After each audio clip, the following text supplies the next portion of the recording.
Hello, I'm Philip Stoten. I'm here on the SCOOPstudio at Productronica 2017, and I'm joined by Harald from Young, Miles from Kick, and Michael from Aegis to talk about artificial intelligence and its role in smart factory. I'm just going to go along the line initially and kind of explore where we think we've got to in terms of supplying data and supplying information for the line and utilizing that well. I think it's a key for the future because in the past we grabbed only the defect information and tried to analyze the process after it's happened. Today we can grab the data from the process, and visualizing the process is part of the fundamental basics you need to run artificial intelligence and to make it automated. Yeah, and then it comes down to the quality of the data that is provided, and that's essential. Of course, that's essential. If it's assumption, it doesn't help you. It has to be precise data, and that's the trend in the moment. The 3D, the precise measurement, and the 100% coverage, that you get everything, not just randomly some good effects, powerful data. Yeah. That's the key. And Miles, from your point of view, you're collecting data on the reflow process, but you're also looking at how you can provide data and use data elsewhere. Yeah, I think we've done some artificial intelligence, so to speak, with some of our predictive models for NPI and also our real-time production profile.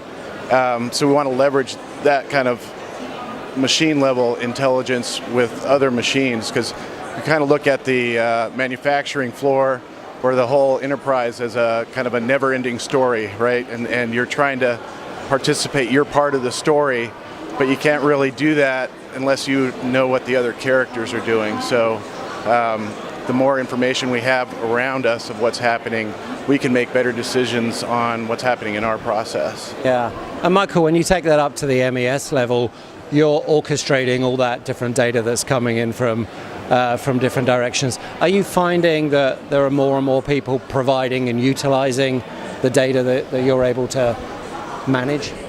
Yeah, it's becoming quite an interesting scenario. You know, a lot of the machines these days have a built-in intelligence, built-in sensors. They're modeling things in 3D now. And as we were saying earlier, you know, it's understanding the small differences between products that are made that can lead to an understanding of defects, lead to an understanding of how to optimize processes. And so people, actually being pushed by principles like Smart Factory and Industry 4.0, they are eager to provide data. The one thing about the data is, unfortunately, that there are so many different kinds of data and so many different formats, and people mean different things. How are you supposed to put two random machines together that a customer selected as being a best practice and now suddenly making them work? And so with initiatives like the IPC CFX, we want to make that happen so that you can plug and play any piece of equipment with any other piece of equipment, and the data will simply flow and pick up all of the nuances, all of the opportunity for that value.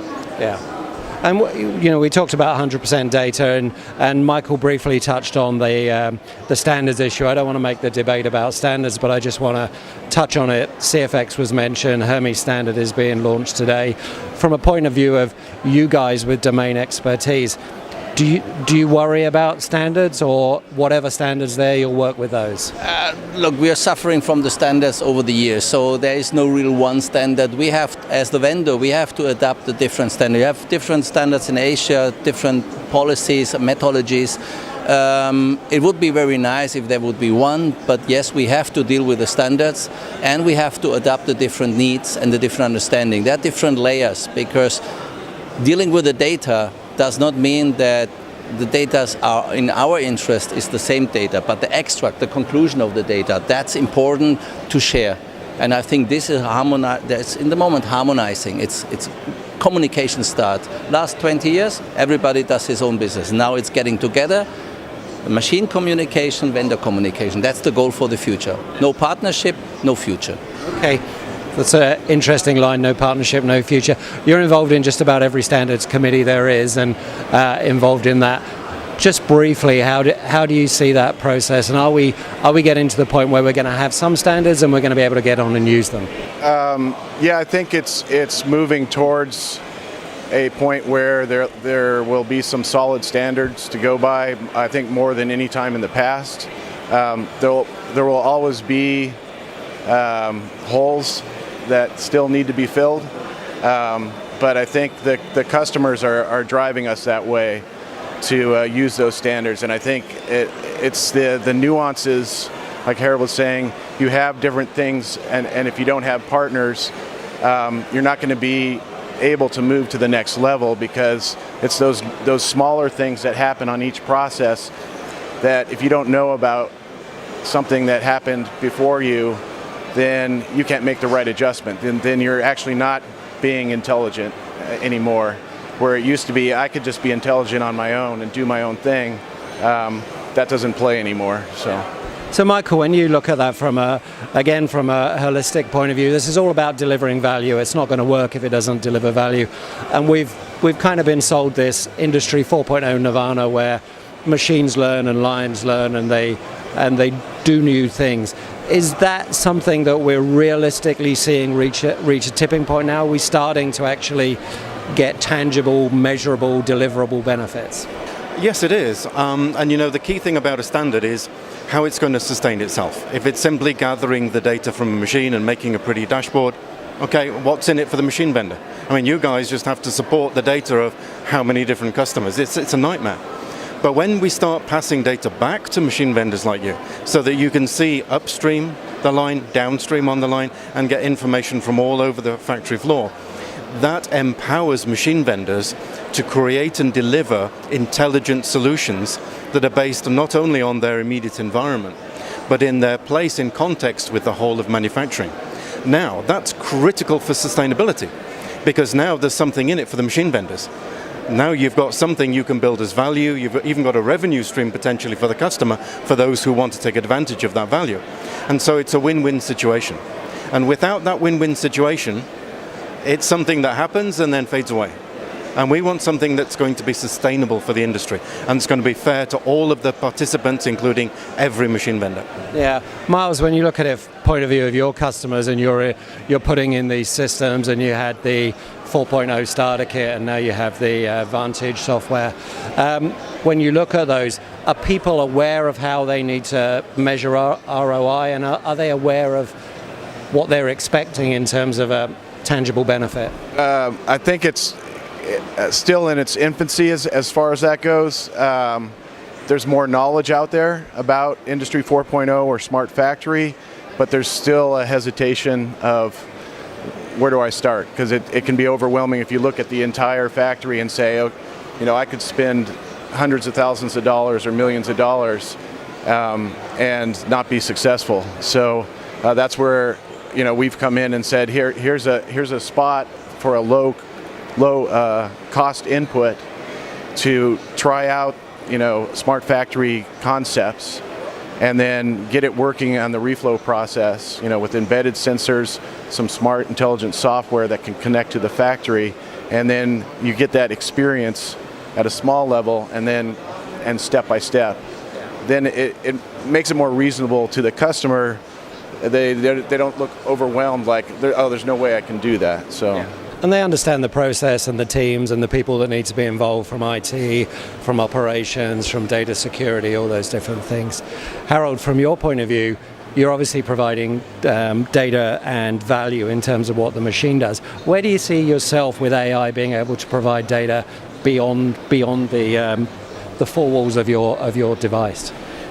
I think it's very clear for us. We have been a machine vendor for years, and that's not longer enough. If you don't pay attention on the data management and utilizing the data you can generate, you will be a niche player. So first of all, this is the fact that there's mind change on vendor side necessary. That's always taking place.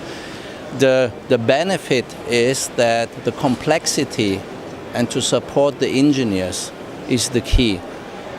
We have been expert in front of the machine scene. That's no doubt, but they are overloaded meantime. And this is the bridge, taking all the data, processing it with the skills from people, adapting AI, and then combine it. I always tell Industry 4.0 would not work if the machine, AI, and the human together can be the success.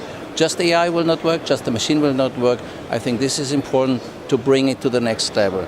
It's not longer defect hunting, it's hunting the changes. And when something happens, it's an action necessary from all partners to understand where the root cause came from. Yeah, and I think what's really important there is that collaboration with people as well. Speaking of collaborations, one of the last questions I want to ask is, where do you think AI is going, and do we need to collaborate with partners that we're not used to collaborating with? Do we need to be looking to IBM for their Watson software? Do we need to be looking to Microsoft and perhaps people that the industry hasn't traditionally worked with before? Michael, perhaps we can start with you on that and come back along the line. Everybody that we're speaking to about exchanging data, we've have so many ideas for kind of software algorithms that can help people make decisions, guide people toward decisions today. That data is huge and exists in the real time within the factory environment. So we want to be able to make each individual process be intelligent, which is going to develop into a true artificial intelligence in some time. Right now it's just guiding people, making sense of the data, being able to interpret things and even predict things. I mean, that level of intelligence we have already in quite a few different softwares. But we want to see that expand more and more. But it does exist in the factory, because if you start to send data up into the cloud, you kind of tend to overload it a little bit, and the reason for having that data there is a little different. So you have a situation where you have layers. You have the machine vendor managing and mastering his own domain, providing intelligent, smart solutions with artificial intelligence coming in more and more as time goes on. At the factory level, you have solution providers like ourselves coming in, making sense of being able to run the factory in the most efficient way for a very, very high flexible situation. And then you have the data going up into these other domains, where it's equally useful, but in different ways.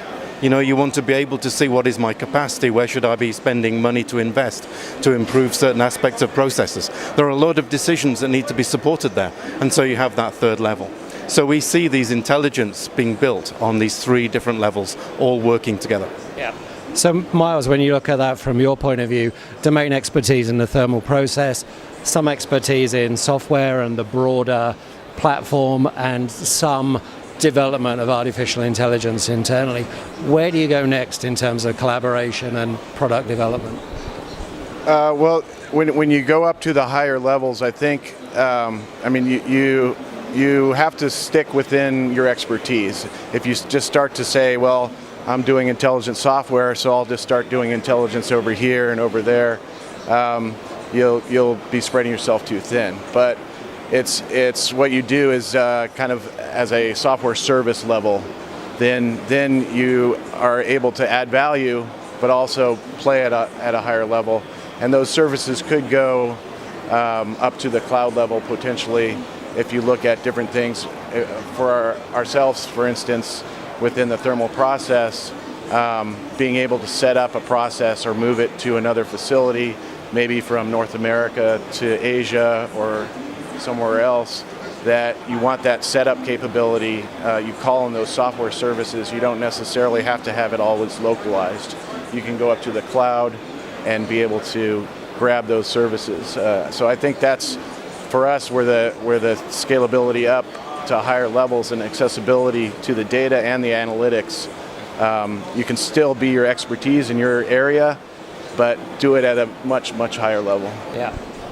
You said earlier that it's no longer sufficient just to be an equipment manufacturer, even if you are a market leader, even if you are the expert, but you still need to maintain that domain expertise at a very, very high level and work at these higher levels. How do you achieve that?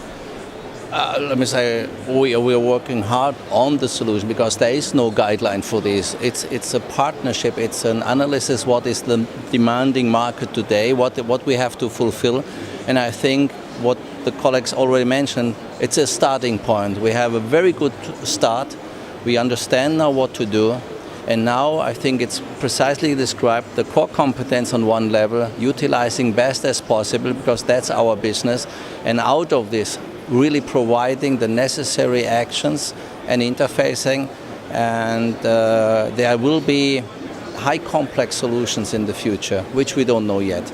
But I think the getting the basics and utilizing the knowledge will be the future, and exchanging the actions between the different layers. I think this is the most important thing. Staying with the competence in your area and then talk to the competent partners in the world to provide the right conclusion for the user. That's our vision from today, and it might change because the time is passing very quickly. Yeah, and it's time's moving fast, but it feels like the building blocks are in place now with the software, with the domain expertise we have, with the standards that are going to tie all that together, and with a real desire to provide that high-level enterprise value for customers. I think very good is that willingness to share and to cooperate from customer to vendor and from vendor to vendor. Yeah. That's changed, and this is fundamental for the success of this kind of communication. Yeah, that's a wonderful change, and I'm curious as to whether that's because we all wanted to or because we all had to, but it's great that the industry is collaborating so much. Harald, Miles, Michael, thank you so much for your time, and enjoy the rest of the show. Thank you.